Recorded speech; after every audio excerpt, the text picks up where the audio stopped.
पैसा येतो कुठून? हा पण तर प्रश्न पाहिजे ना.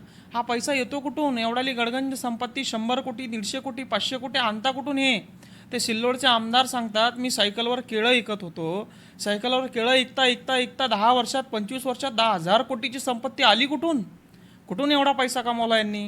हे जनतेचा पैसा आहे. जनतेच्या कामासाठी आलेला पैसा, विकास कामासाठी आलेला पैसा, शिक्षणासाठी आलेला पैसा, कारखान्यासाठी, उद्योगधंद्यासाठी, MIDCसाठी आलेला पैसा, इन्फ्रास्ट्रक्चरसाठी आलेला पैसा, शाळेच्या इमारतीसाठी, विद्यापीठासाठी आलेला पैसा, हा सगळा पैसा टक्केवारी करून वाटप करण्यात येतं, टेंडर काढण्यात येतं आणि सगळे मिळून हे वाटून खातात.